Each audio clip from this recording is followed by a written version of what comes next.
it's your girl Melissa. Woo woo. Y'all, it is Friday afternoon, and I have such a special guest with me, all the way from, you were actually originally from Denver.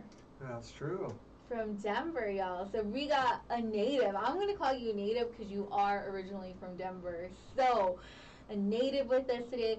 But I have the amazing artist, guitarist, Jinx Jones. And so I'm going to let you introduce yourself, tell our audience a little bit about you.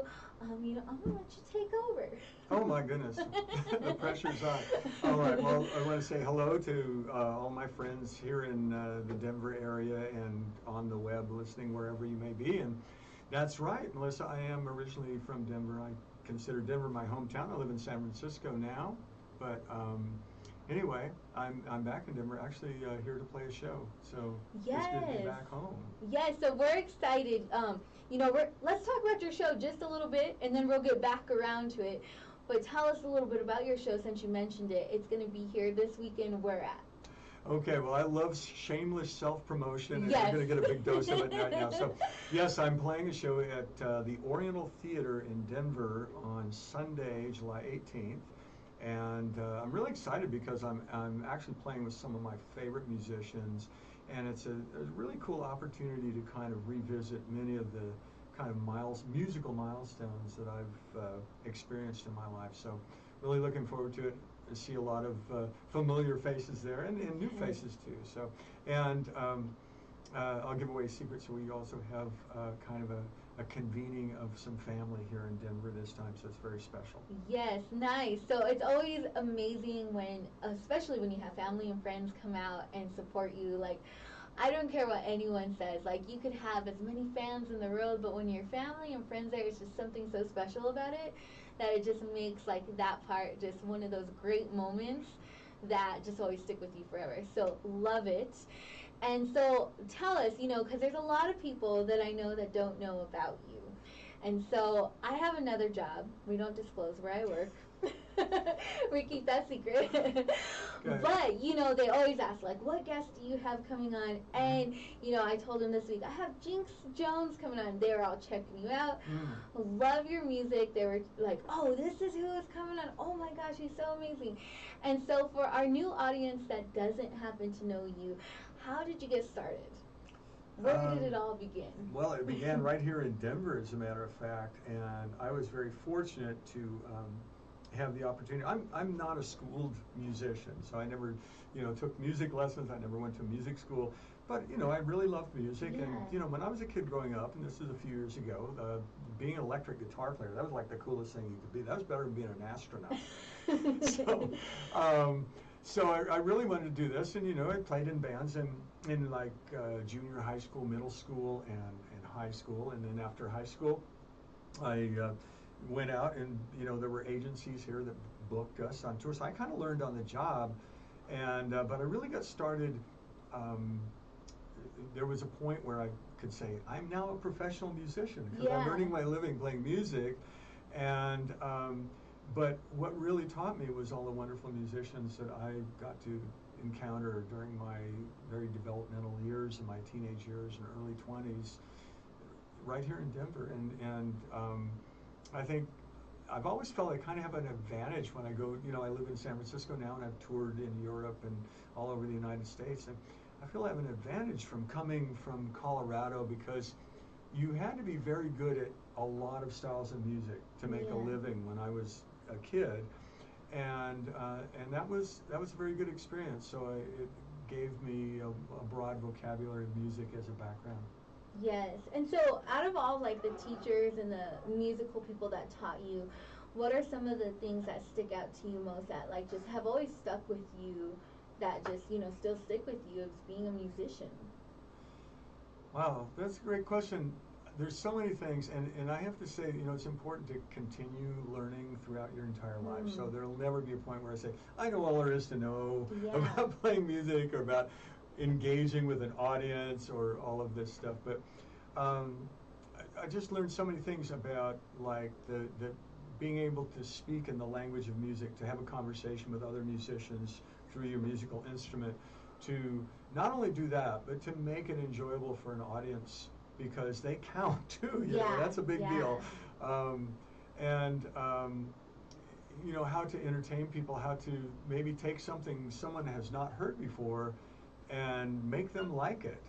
Play it in a way that engages them and interests them and engages their curiosity in what you're doing. So, you know, back when I was very young, I was very fortunate. I'm going to drop. You mind if I drop a few names? No, go ahead. Because these are people that a lot of the Denver folks are. Jinx. Come they're on, going to recognize it. some names here. So, you know, I was so fortunate to play with musicians that were a lot better than I was, and that was my greatest learning experience.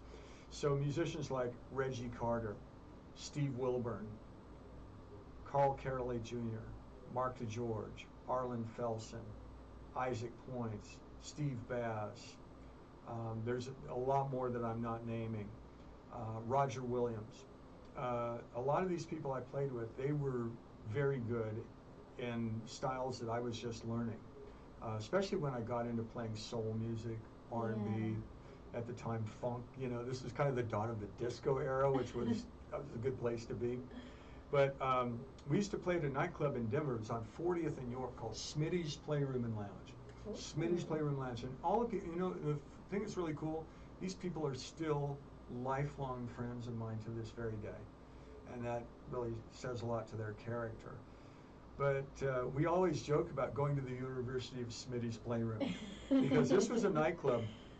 Now, I hope that you don't have, well, I guess the statute of limitations have run out on this right now. So if you have law enforcement that are listening, please turn your radio down right now. But earmuffs right now. Yes. But this place would be open to like 5 or 6 in the morning. Yeah. And of course, as you know, nightclubs in Denver, to my knowledge, they still have to close at 2. But they had some special arrangement I don't really know the details of, but we would go to work when the sun was going down, and we would be leaving that nightclub when the sun was coming up. And you really had to bring it. You had to bring your best game to that gig. And it was such a learning experience. And I talked to people who have played that club at different times, and I said, oh yeah, Smitty's, you know, that's where, you know, I learned to be a musician playing that gig. So these were experiences that I could not have gotten going to school. I couldn't have learned what I learned in those places in a conservatory or taking music lessons. Yes, and that's so awesome too. I want to speak on the fact of that, how you said how you can speak the language of music, because being so diverse how you are, that's a hard thing to do. Like even with just any musician, just knowing like one genre, it is really hard to speak to people and have that connection. And I know when I was looking at your music and listening to your music, I was like already in there, and I was like, I just want to come through the screen and jump in and start dancing with everybody else. And I was like, I need to get all dressed up, and here we go. But making that connection, and you can just see that, and like I said, a lot of the people that I worked with as well, you know, like you already making that connection with them, they're like, oh, tell us where the show is at, where can we go, I'm like, I'm sure you can get on everything, Spotify, Pandora, everywhere to go get your music, correct? Yes? Yeah, absolutely. They have these things called CDs they used to have. You know, you can buy those on Amazon. And, you know, a lot of people are using the streaming services, which are awesome because you have so much of a library of music at your fingertips. So, yeah, one of the things that, and I have to thank you and Henry and everyone at the radio station here for playing my latest CD, which is we were chatting before the show today about this is my jump in the deep end of the swimming pool of playing jazz guitar, which, you know, a year ago I live in California, we were on shelter-in-place, stay-in-your-home orders. No one could go anywhere. And I had gone from playing 200 shows a year to 0 pretty quickly, as all musicians did. And so I thought this is a good time to increase my learning, to expand my playing, and I thought, well, and I'm going to record a record. And it was just a thrill doing that because literally everyone had to do it in their home studio. We'd use some cloud storage file sharing solution, and I'd send it to a drummer in Denver or a saxophone player in Los Angeles, and put this thing together piece by piece and made it sound like a bunch of people playing together in the same room, having that, like I said, that communication, that language of music, that dialogue between one musician and another, you know, basing on some theme and then taking that into like a musical conversation. Yeah. How do you feel that changed you as a musician? Because I feel with everybody, right, in COVID, I always told people this. I was like, you're going to see the people who worked really hard, um, you know, of course, people who are already established as yourself, but you're going to see even other people who are working towards stuff. You're going to see the ones who are taking this time to really Mm-hmm. perfect their craft and come out, and you're going to notice the ones that just kind of drop off. Yeah. And so, doing this album during COVID, do you think that this is like one of your best albums because you got to spend like that intricate time of being able to, you know, check every detail, do everything? How do you think that is for you? You know, Melissa, I could not have said it better than you did. You nailed it. And that's exactly, and to be honest with you, in a lot of ways, um, I feel this is my masterpiece. Um, and it was something that I thought, you know, I don't know if anyone's going to relate to this or anyone's going to buy it, but it's important for me to do this. And it was a point of, exactly as you said, working on my musicianship, on my speaking the language of jazz, and growing as a musician. And Yeah. I don't care how long you've been playing or what level of success you've reached as a musician.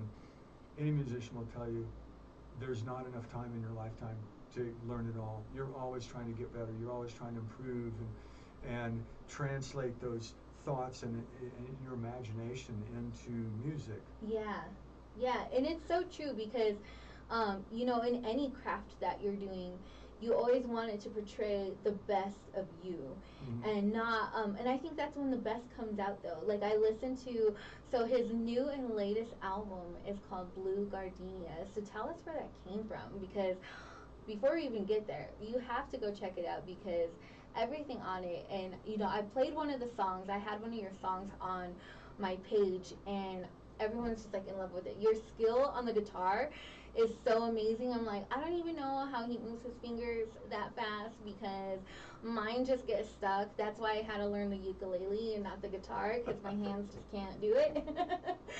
And so, you know, just speaking it, like it, I can't explain into words. Like you have to go listen to the songs and listen to the music because you could tell there's so much love and passion inside of it, and it's not just you playing for an audience, but it's you could feel your heart and soul into the music. So tell us about Blue Gardenia, where the name came from.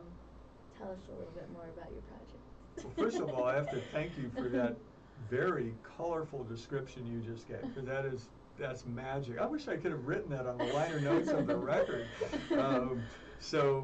Anyway, I'll tell you where that name came from. There's a song on the record called Blue Gardenia, and it comes from a movie that was made back in the early 1950s. And I'm a big old movie buff. I love film noir. And this is an old black and white movie, you know, a lot of drama in it. And in the movie, the great Nat King Cole sings that song, Blue Gardenia. And it's a song that the melody's always grabbed me. And unlike a lot of jazz standards, they call them standards because a lot of people do their own version of them and they're Yeah. you know, very common. Blue Gardenia is a song that's not been recorded by very many people. Dinah Washington did a wonderful version of it in the mid-1950s.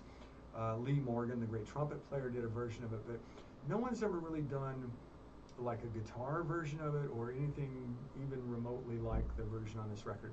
So that was where the impetus to using that title was from that song, but it kind of conveys the whole thing. It's like this record is looking at maybe what I would consider the golden era of jazz guitar. Yeah. The great guitarists like Grant Green, Wes Montgomery, Kenny Burrell, and the people that kind of stood on their shoulders, like Pat Martino and George Benson. Yeah. And, you know, kind of getting into that area of jazz guitar and then communicating these melodies with that framework. And that's what this is about. But another thing I did on the record that is unusual is I mixed in some of my favorite soul music from the 1970s. A Stevie Wonder song, Me and Mrs. Jones appears Yes. on that, a Billy Cobham song. And I thought normally you'd think, well, let's see, those are all great songs, but they don't really fit together on the same record. And it really, that was one of my challenges, to make it feel like it really did. Like these songs all are coming from the same place. Yeah. Well, it shows, and if you listen to it, it just blends together so perfectly. Like it really does, and I don't just say that. People know I'm one of those that will just tell you the straight truth. I get in trouble sometimes, kind of blunt. I've learned to tame my mouth. Still working on it. But I'm the one who doesn't sugarcoat things. So I will tell you how it is. So if it sucked, I wouldn't even have said anything because my mama told me not to say anything. Okay. But it's so beautiful. And I've listened to all of them. I don't remember every single name of the records. But as those of you who follow on the show, you've heard some of the songs that I posted this week. And it's just so beautiful. Just even the transitions of it going from one to another, like it's just like those beautiful like waves that just keep going, and they all intermingle together, and it's so just well thought of, and just everything just musically is so amazing. Like it's like those singers that know how to hit every, like, I don't even know what they're called, like their high pitch to their low pitch, their vibrato, I don't know what they're called, but how they can hit every note and go down and do all that all together and just make it seamlessly effortless. That's exactly how your CD is, and so it is very awesome, very amazing, and so I love it. I just want you to know, because I was checking everything out and it's amazing. So That's a terrific compliment. I thank you for that. I should have written all of that down. I could have put it on the back of the record. And so, you're talking about your jazz background, and so how did you get into music in general? Like, did someone get you into it? Did your family play it? Or what interests you that just made you want to be this amazing guitarist? Oh, well, that's a good question. I don't come from a musical family. And I think, a lot of kids, when I was growing up, playing in a band, that was a really cool thing to do, so people wanted to do it. And the guitar, I don't know, it's funny because, the electric guitars, especially when I was a kid, they were in these really cool shapes. Yeah. And had cool colors. And, they don't make trombones that look like Yeah. that. They don't make violins, but the guitar, oh my goodness. So it was, it was like having something that would take you to a magical world or something. And I was drawn to that, and I started off like a lot of people. I played with my friends, and I started playing in 7th grade, and friends who get a band together probably weren't very good, but we could get through some of the popular songs on the radio, and then I'd get a little better, and then I kind of along the way, I think there was a point in my life where I really realized it's time to get serious as a musician. Yeah. And I was already working professionally at the time, and and I was okay, and playing popular songs and things like that. But I thought I need to. There's a whole treasure of music that I could be learning, and I kind of put my mind to it. If I'm going to do something, I want to do it well, and that's what I still strive to do. And so that's what kind of compelled me, and really wanting to, and then you get to the point. I think musicians, they go through different phases. And I think artists of any kind, whether they're a painter or a poet or a musician, you get to a point where what you visualize in your brain, you hear a melody or you hear a phrase musically, and it just instantly is translated to your instrument. There's nothing in the way. You're not working on your technique. It's just immediately like a wire going from your imagination to the sound that's coming out. And that's, I think, what everyone in the arts aspires to. Whether you're a painter or whatever you're doing in the arts, you want to get to that point.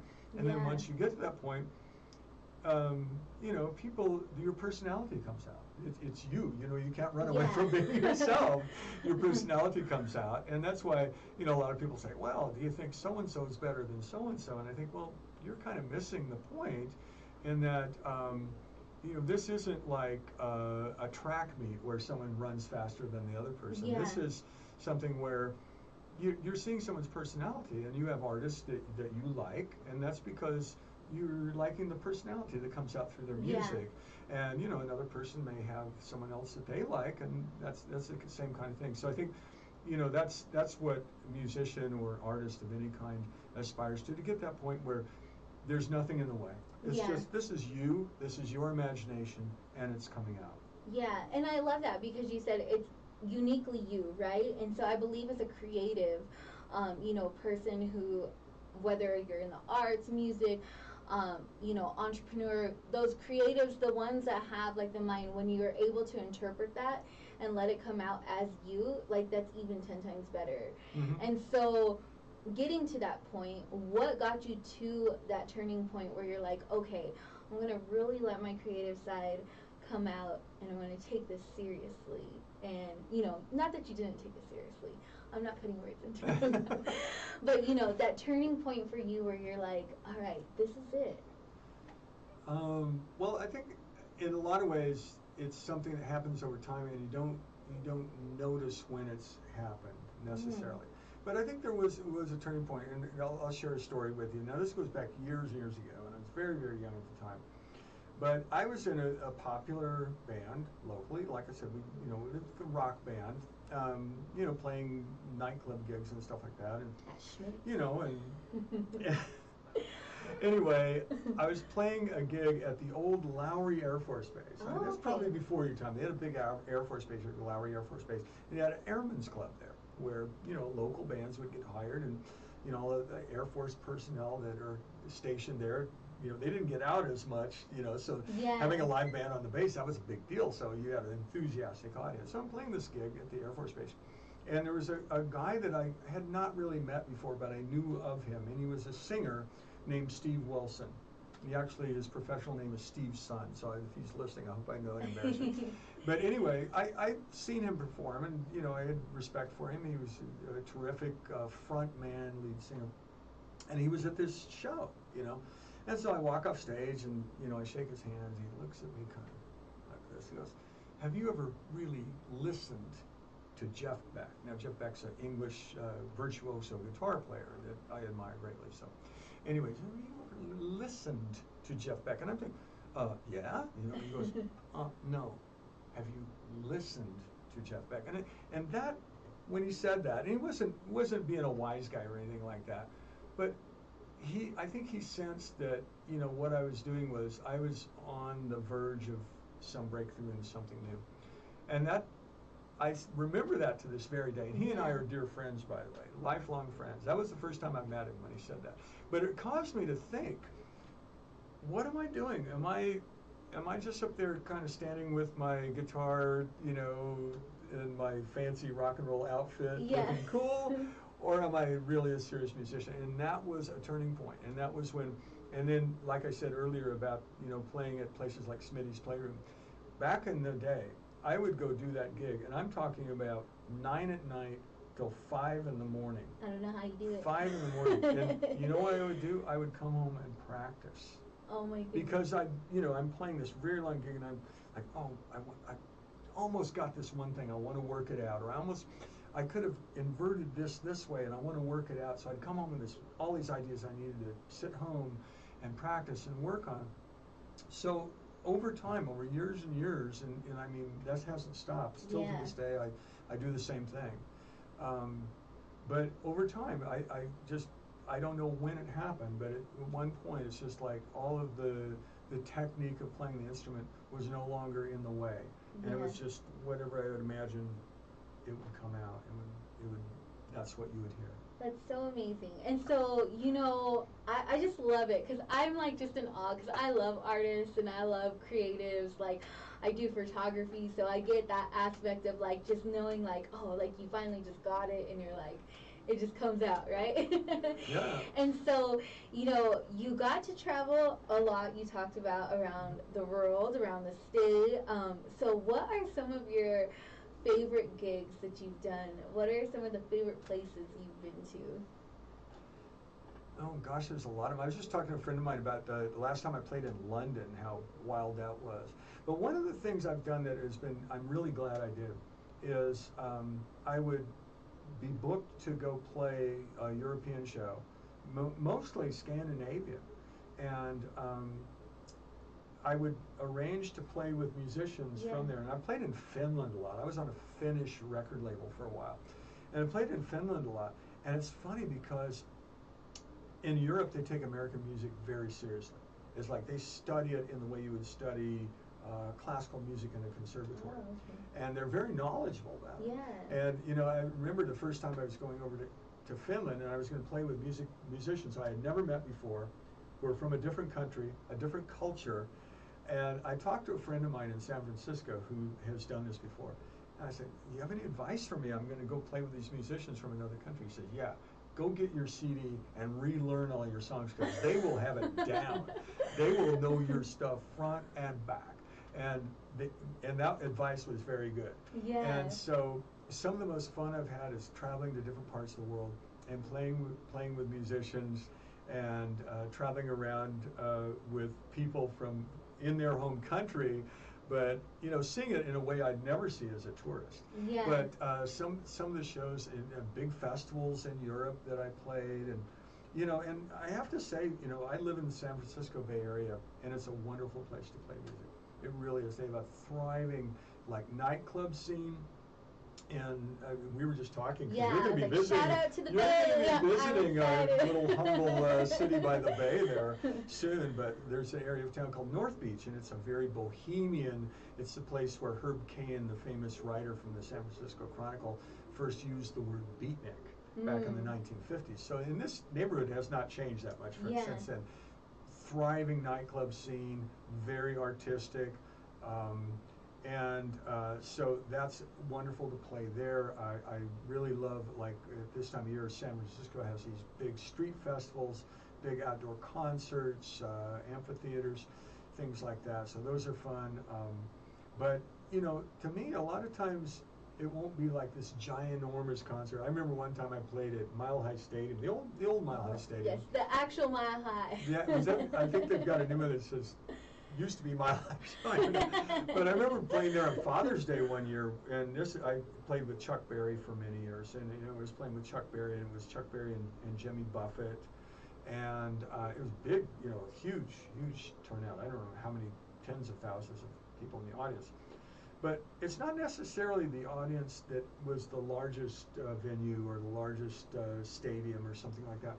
It could be some little nightclub where something magical happens in the moment. You know, a group of musicians, something happens that never has happened before, probably will not happen again, but happened in that moment. And some of those have been my most memorable experiences as well. That's awesome. And so I heard you talk about Jimmy Buffett. So is it 5 o'clock somewhere? Yeah. Oh, almost. I had to throw that in. I know it's my cheesy jokes, right? And so, you know, all these places you've gone to, and you are going to be here in Denver this weekend, and that's why he's here. And so tell us about your show on Sunday, because y'all, if you haven't bought your tickets, you need to buy your tickets. I'm going to let him talk. It's his show. Well, there's a little more shameless self-promotion here. It's no shameless. You promote yourself. Come on, King. You tell them where you're going to be, where you're at, so they can come out and check you out. Oh, great. Oh, no, I'm playing at the Oriental Theater in Denver, which is up in north. So when I lived in Denver, I was a North Sider. I lived on the north side. I lived in, I'll give it away, 30th and Lowell. So, you know, come on. I know there's a lot of people on here from the north side. So North Siders, come on. So anyway, the Oriental Theater, you know, it's been, I don't know how long it's been there, probably since the early 20th century. Yeah. It's this elegant, like, movie palace. And it was a neighborhood theater. So it's up on 44th and I think Tennyson or something, I don't know. You can look it up. But anyway, the Oriental Theater is a really cool spot. And they have wonderful concerts there, and I've done quite a few shows there. I've come there and done Christmas shows, but this is kind of a special show because, you know, the new album is out. I'm playing with a couple of musicians who are my favorite people to play with, Lance Bakemeyer on the string bass and Arlen Felsen on the drums. And these guys are just phenomenal treasures of musicianship. And so playing with them is going to be a wonderful experience. It's a show that kind of covers a lot of bases musically, and people have known me for a long time know that I don't just play jazz, but I love playing. You know, I'm a guitar player from Colorado, so you know all guitar players from Colorado. I don't care what they tell you; they got a little bit of cowboy in them. Yes, they do. They got a little cowboy in them. So, you know, so we play. We play a lot of swing music. We play a lot of rockabilly music. I'm crazy about surf music. Very first band I ever saw was a surf band at Elitch Gardens. Remember this? Oh, yes. Not the new one. Not the new one, yes. Elitch Gardens. It was really gardens. So I was, you know, there. I was about maybe 9 years old, and my dad worked for United Airlines, and they had their big summer party, their summer picnic there. And I'm kind of wandering around, and I go in there. They had this Trocadero ballroom, this giant ballroom, and there's a band in there. And it was this surf band called the Astronauts, who were from Boulder, Colorado, of all things. But they were a surf band. But that was that's where I really fell in love with the electric guitars, hearing these guys play. So, you know, so I still enjoy that stuff. But, you know, we play music in a way, regardless of kind of blending some of these styles in a way that has some of the beautiful things about jazz, in it, which is improvisation. Which is like I keep saying, having a conversation with other musicians. And that kind of runs through all of this. So it's the show on Sunday is going to be a nice opportunity to take these influences and blend them together, and with musicians that are as good as it gets. Yes, I'm super excited, guys, to go on Sunday, because you know, I've seen even like just getting out there and dancing, like, okay, I'm gonna be that one. I don't know if anyone else. I know there's gonna be you get a lot of people out dancing at your place. But yeah, so it's at the Oriental Theater, and you can go online. I believe it's on Eventbrite. I think it's on. Yeah, we'll put in the link as always. So to all of his information, where you could get in contact, where you could buy tickets, because you still have a couple days. It's the weekend. Have a Sunday fun day. Go out, check it out, and get you in the music. All right. Yes, and so it's going to be amazing. I'm super excited about it. And so, you know, you're back in Denver. I just have to ask, what are some of the places you want to visit while you're here? Well, Denver's really changed a lot. Yes. You know, since I lived here, and I've been living in San Francisco for about 30 years. So since I grew up here, Denver's changed a lot, and it's kind of become a big international city, which I'm super proud to see this happen. You know, I go in downtown and I kind of don't recognize it, but it is amazing the way it's grown and the way it's developed. So, but I don't know, you know, a lot of the places that you know, I was just thinking I could drive around anywhere in Denver and say, hey, I used to play a nightclub there, or, you know, I remember playing a teen dance there once, or, you know, I don't know, I got my first car and it broke down or something, you know, any number of things. So Denver's filled with a lot of memories for me, and I went to school here, and like I said, this is where I learned to be a musician, and that's something, you know, I've lived in San Francisco a long time, and people, my friends in California, my friends in San Francisco, they'll be the first to tell you that I always say, when someone says, where are you from? I'm from Denver, and I say that very proudly. Well, we love that you're from Denver, and we're proud of you too. And it's amazing. I love seeing Denver artists and just anyone from Denver, anybody really. But I really love seeing people from our hometown make it really big, and just seeing them shine and being able to do what they love, because it's not really like a job. Like, it sounds so cliche, it does, but when you actually are really doing something that you love, like, it's not a job. Like, even when I come here to the radio station, I'm always like, it's not really a job, because like I love doing what I do. And so it's just amazing. And you know, I have to ask, because you have been influenced by so many, and just hearing you talk, you know, all the diversity that you've gotten, all these great, amazing people that just have taught you along the way. Who are those artists, like guitarists and that you look up to, and kind of has, you know, helped you guide your way? Well, there's been quite a few of them, and some of them well known, some of them not that well known. Like I said, a lot of the musicians I worked with in Denver, you know, and they're still out there doing it. You know, these are lifers in the music world. But when I was still living in Denver, I got an opportunity to play in a band with a great guitarist, Roy Buchanan. And not everyone is familiar with him because he was kind of, you know, he wasn't a household word, so to speak. But if you were a guitar player, Roy Buchanan was a household word. And he was just this brilliant artist, and I was very young. And a promoter called me and said, "Hey, can you play in Roy Buchanan's band and sing?" And I said, "Yeah, sure." And then I hung up the phone. I thought, what have I done? Oh my God, why did I say yes to that? I've got to go on stage with Roy Buchanan. And I was freaked out. So I think the date was coming up in a couple weeks. And I called the promoter back and said, I'm really nervous about it. He said, "Don't worry a bit. You're going to get a big rehearsal with Roy Buchanan before the show. And when you go out on stage, you'll know all the material." I said, "Okay, I feel better about it, feel better." So I spent 2 weeks trying to learn all of Roy Buchanan's material and studying his songs and stuff. So I get to the venue. It's in the first night of this tour was at a place called the Olympic Ballroom in Boulder, and a big giant place. I don't know if it's still there, but I'm in the dressing room. You know, gear's all set up on the stage and everything, and the promoter comes in and says, "Roy's plane's late. He's going to make it just in time for the show." And I'm thinking, what about this rehearsal we were supposed to have? You know, when's that rehearsal? So I'm just completely freaked out. And I've got this list of songs that he does, and which one? This one's got a G and an A flat in it, and you know, just trying to go through my mind what it's all.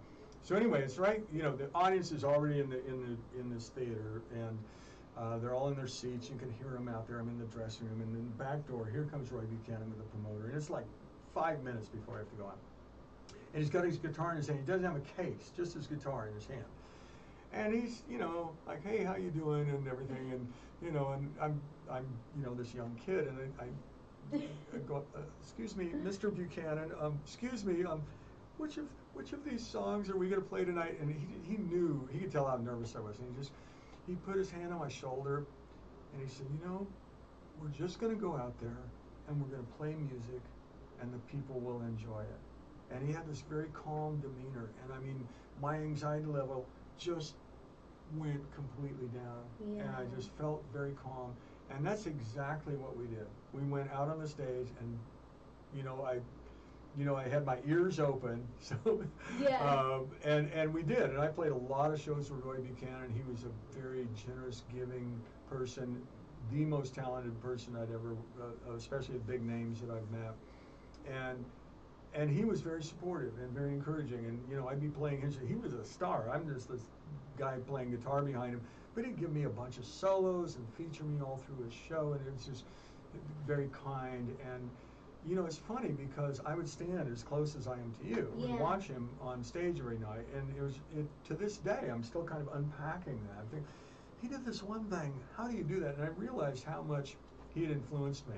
Yeah. So that was one of the big people that made a big difference with me. It was Roy Buchanan. That's awesome. That's so amazing. I love hearing stories like that because you always have those people that like just make that big difference in your life, and just like you said, it let all the nerves go and probably just changed like the trajectory of everything, like how you saw things, how you saw musicians, like especially people like at that stature, as you said, like, and just being so humble to be like, you know, just calm down, we're gonna go play music. And so that's so amazing. I like that.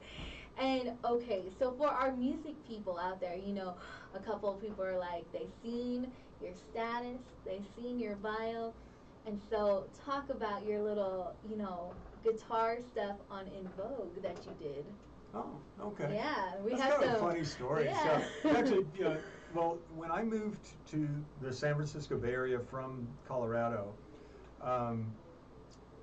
I really, one of the things I really wanted to do is they had a thriving music scene there in the recording industry. And not so much now, but San Francisco was a big milestone place in the recording industry, especially in the R&B market. A lot of stuff was coming out of the East Bay, where I currently live in Oakland. So, hey, Oaktown. So, anyway. Oh no, that might be fighting words. No. So, oh no, they moved right to. They moved there in Las Vegas. So don't throw anything at us. Don't throw anything at your radio. So anyway, so there was a couple of producers, Tom McElroy and Denny Foster, and they had, I had met them in a studio years before, and they had the gift, and they'd worked with other artists. They worked with Digital Underground, they worked with Tony, and they had signed a group called the Nation Funktasia. Now, Nation Funktasia, a lot of you may not be familiar with them. This is around 1990 when this happened. And they had a couple of records that didn't do too well, and the record label Atlantic wanted these two new producers who were kind of the hot new guys, right? Wanted them to take this band and do something with them. And so I did that record, and it did okay. And while this was going on, they had this idea, hey, we're going to put together this group. We want to have these girl singers. They would have the idea for how attractive they would look, how glamorous they would look. And they had this kind of concept, and they actually had, in the entertainment business, they call this a cattle call, where they just put things in the trade publications and say, if you're a singer, if you didn't come to this audition. And they had, I think one, people who were, aspiring. So anyway, they put this group together. It was kind of put together by these producers, and I was asked to come record the record with them, which was an album called Funky Divas, and which turned out to go quadruple platinum. So no one knew that at the time, but it did. But we had the sense that something magical was happening. And there was one night, it was in December of 1991, rainy night in the Bay Area. We were in a studio out in Berkeley called Fantasy Studios. Very famous studios where Creedence Clearwater Revival did all of their music. Just dozens, staple singers, Journey, all these people did record iconic records there. So we're in the studio that night, and the producer had laid down this keyboard track of this rough idea he had for a song.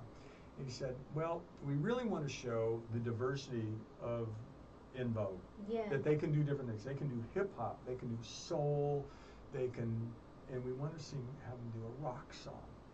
And the label, they didn't think that was a good idea. But the producer said, we want this show, they can do this.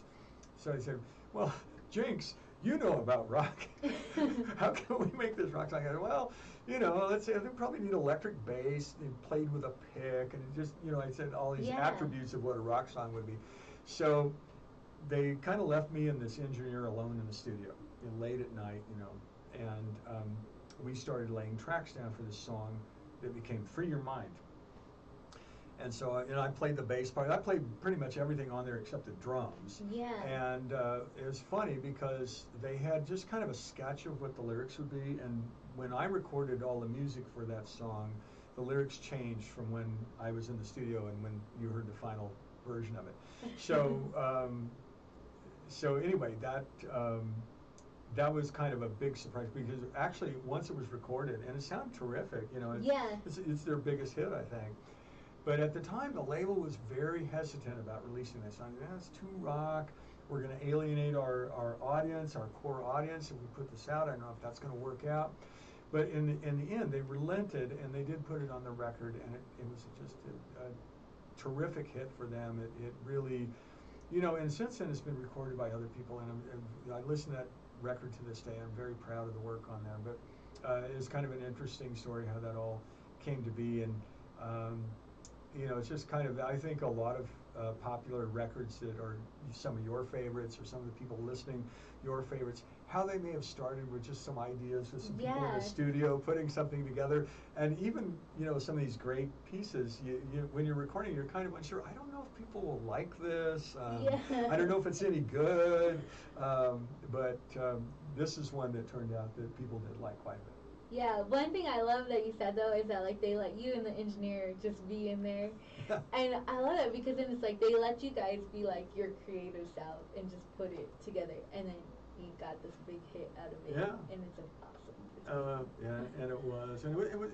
I don't know if you a lot of listeners, musicians tend to dissect music when you listen to it. They did this, this, and this. The listener, they just enjoy it, But for the musicians dissecting music, a lot of work went into that track.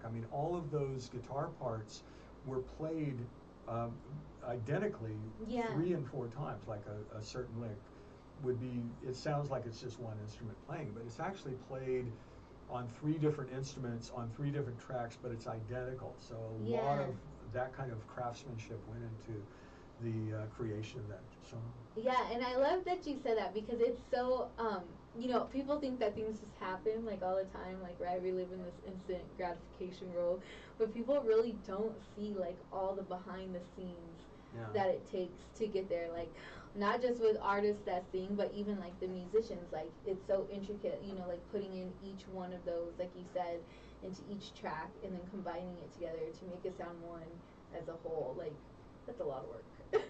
It's a lot of work. I would have gave up on the first one. Well, I'm like, this is good, all right. Yeah.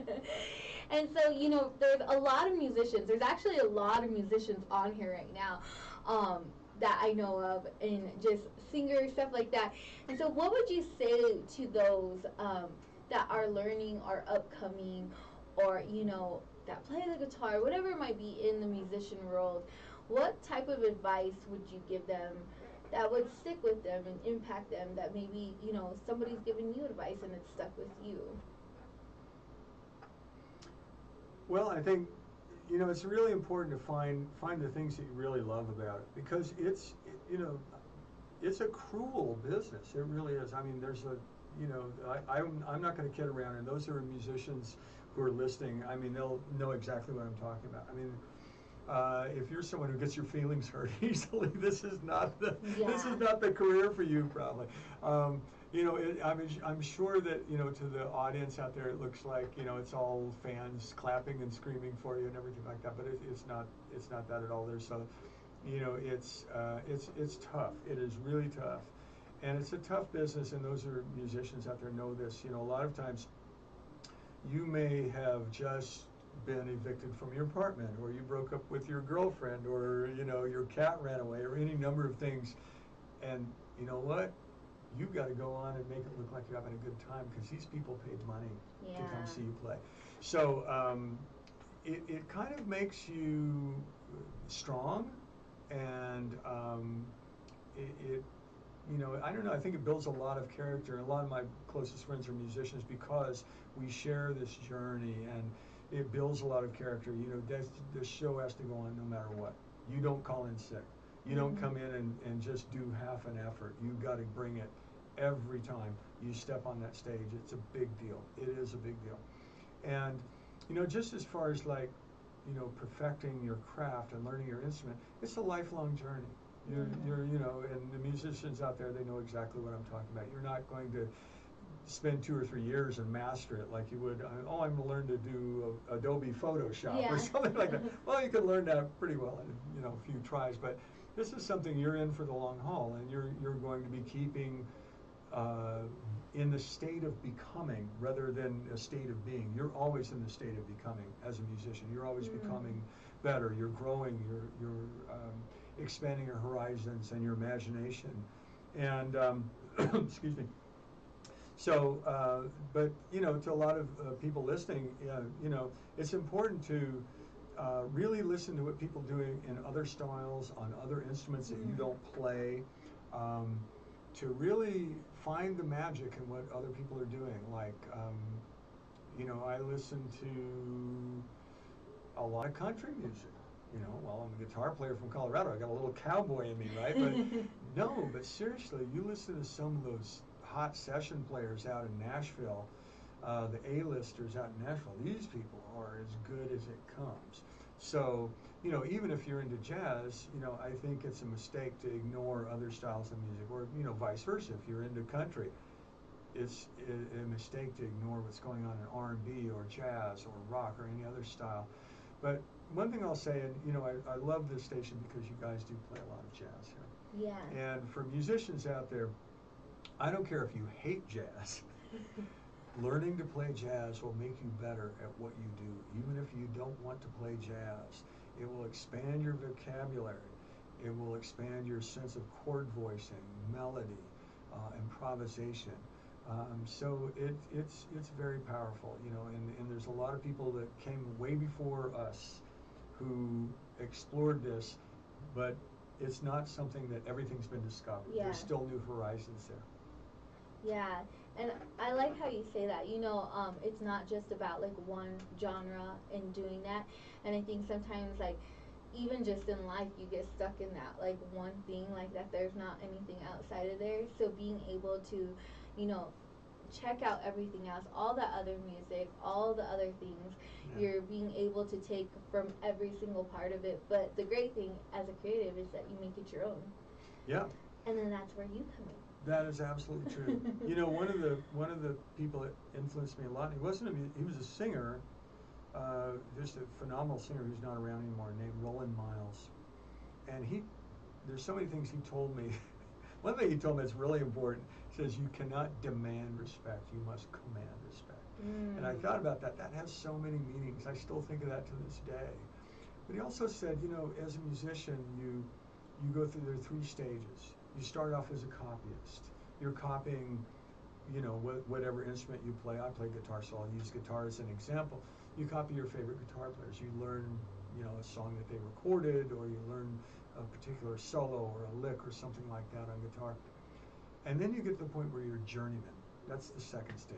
And that is where you're able to be a professional. You know, as in any walk of life, you're a journeyman, you're a professional, you have the professional standards, you're able to go do a professional job, you earn your living doing that.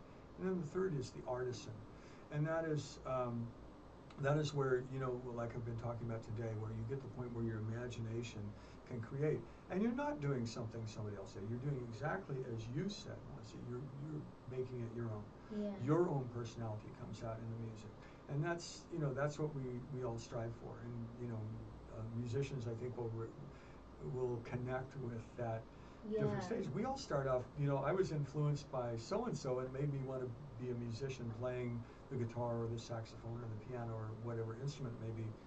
But then you grow and you become a professional, and then you get into that artistic world. And that's, you know, that's where I'm hoping to be going and be a part of. Well, you are a part of it, and those of you that have not heard Blue Gardenia, go out, buy it, listen to it. We're going to get the links. And then you can go listen to it on Sunday. Get a little preview of it. You're going to be playing some music off your new latest. And so enjoy it, because let me tell you, if you haven't checked it, I know some of you have because it was on my page this week. It's amazing. I love jazz music. And so they used to have this little jazz bar downtown in Denver. Chapultepec? Yeah, but they closed it. I heard that. Well, yeah. Chapultepec's it's historical. It was a big jazz club when I lived here. Yeah, and it was amazing. Like, they have Nocturne. I think I never pronounce it right. I can't pronounce things right, but they have another little jazz place, which is really cool, in the Reno district too, which is awesome. Like, I love jazz music, so I'm always like, I'm there, keep me there, part of jazz band, so love everything about the music. But go check it out. You are way on your way. You're amazing. Not even and you know, I didn't know you from before, and just learning who you were and all your music and listening to it, like, I love it. You're definitely your own.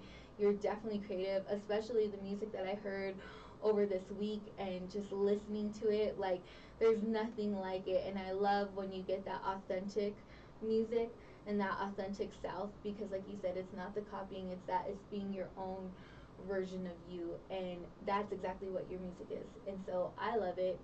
And it's amazing. And I think you're amazing. So... And, you know, we have a little bit of time left on here, and so we've been talking. I've been asking questions, but I want to know if there's anything that we haven't discussed that you wanted to share and talk about, if you wanted anything to say. Well, thank you for saying. Well, first of all, Melissa, I want to say how happy I am to hear, you know, I think you're maybe a few years younger than I am. And to hear that people like yourself are into jazz and love jazz. Because, you know, for people that play jazz, and I know a lot of great jazz musicians in the San Francisco Bay Area, and I play with many of them, but we feel this is becoming something that's only done in schools and colleges, or for older fans, but seeing kind of the next generation of jazz enthusiasts come along, that is really cool. That is a big deal, and it really makes me happy to hear you say that, and that, you know, that a lot of the music you play here on KUHS is reaching that next generation. And, you know, we talked earlier, you know, we both have kids, you know, Yeah, right? yeah. So, you know, we have kids that we, you know, hope take some of this, and who knows what they'll do with it. Yeah. Who knows where they're going to go. And they're going to do something that people in my age group haven't thought of yet. Yeah. And it's so nice because then we get generation from generation. That's the great thing about music, is because you get to see like that genre, where it was at, and like where people are progressing. Maybe some people are not progressing. We'll leave that there. But you know, where people are progressing, and you get to see that those style changes and the things that move and the things that you love. And one thing that I love about jazz is like it doesn't grow old. And I can say that about like it just doesn't. Like it's one of those music, it's one of those genres that like you can listen at any time, and it can fit in any generation, any time, any year, and it just sticks with you. Like what got me into jazz was Chuck Mangione with Children of Sanchez. It's still one of my favorites. And so that was like what turned me on to jazz music, and I was like, oh my gosh, I love this. Like I gotta hear more of this. I gotta know about it. And so just, you know, it always inspires when you find those great artists.